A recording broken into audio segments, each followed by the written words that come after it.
எல்லாம் நல்லா இருக்கீங்களா? சரிங்க. 18 வகையான சத்து நிறைஞ்சதுங்க இந்த பழம். அந்த பழத்தை பற்றி இப்போ இந்த பதிவில் நம்ம பார்க்கலாங்க. பப்பாளி மரம் அது பூர்வீகம் மெக்சிகோ நாடுங்க. அதோட பூர்வீகம் மெக்சிகோ. ஆனால் அது பூர்வீகமாக இருந்தாலும் இப்போ மேற்கிந்திய தீவு, ஆப்பிரிக்கா, ஆஸ்திரேலியா, தென் அமெரிக்கா இந்த மாதிரி பல நாடுகளையும் இப்போ இந்த பப்பாளியை விளைய வைக்கிறாங்க. இந்தியா பப்பாளி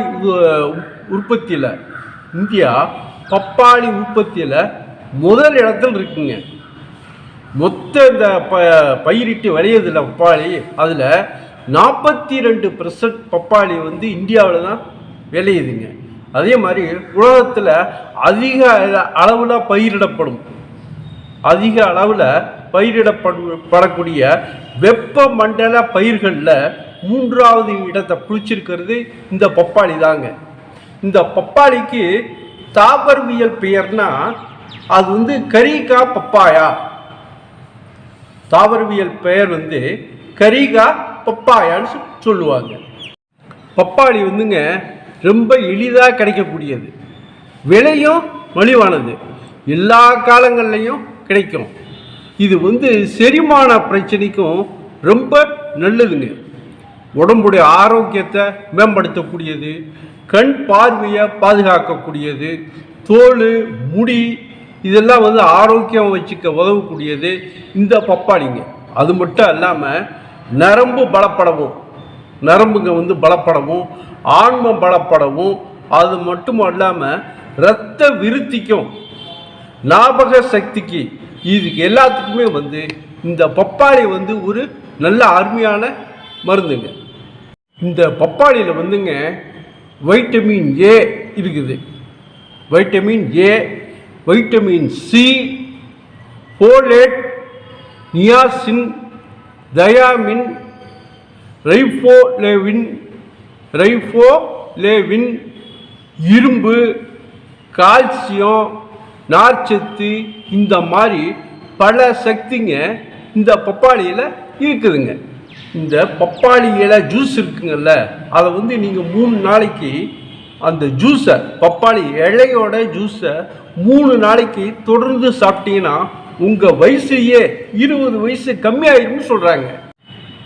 சித்த மருத்துவர் டாக்டர் உஷா நந்தினி என்ன சொல்கிறாங்கன்னா, இந்த பப்பாளி காய் நீரழிவுக்கு அற்புதமான மருந்துன்னு சொல்கிறாங்க. பப்பாளி காயாக இருக்கும்போது பச்சை கலரில் இருக்கும். அது பழுத்துட்டா நல்ல மஞ்சள் கலர் ஆகிடும். அதே மாதிரி பப்பாளி பழம் நல்ல சுவையாகவும் இருக்கும், டேஸ்டாகவும் இருக்கும், நல்ல சுவையாகவும் இனிப்பாகவும் இருக்கும். அதோடைய விதை இந்த மிளகு மாதிரி சின்னதாக இருக்கும். ஆனால் மிளகு ரொம்ப கசப்பாக இருக்கும். அதோட அந்த பப்பாளி விதையில் இருக்கிற அந்த விதை சிலருக்கு ஒத்துக்கிறது இல்லையா, வாந்தி பேதியெல்லாம் வருதான். அதனால் அந்த விதையை சாப்பிடாமல் இருக்கிறதா ரொம்ப நல்லதுங்க. இந்த பப்பாளி பழத்தை எவ்வளவு சக்திகள் நிறைஞ்சிருந்தாலும் இதில் சில தீமைகளே இருக்குங்க. நம்ம நல்லது சொல்லும்போது அதையும் சொல்லி போடணும்ல. இதில் உள்ள இந்த பப்பாளி பழத்தில் உள்ள தீமைகளையும் சொல்கிறேங்க. இதில் வைட்டமின் சி அதிகமாக இருக்குது. அதனால் சிறுநீரகத்தில் கல் இருக்கிறவங்க இதை தவிர்க்கிறது நல்லதுங்க. அதோட இந்த பப்பாளியில் பழுக்காத அந்த காய் இருக்குல்ல, அந்த காயை கருச்சிதைவை ஏற்படுத்தும்னு சொல்கிறாங்க. அதனால் கர்ப்பிணி பெண்கள் பப்பாளி காயை சாப்பிடாமல் இருக்கிறது நல்லதுங்க.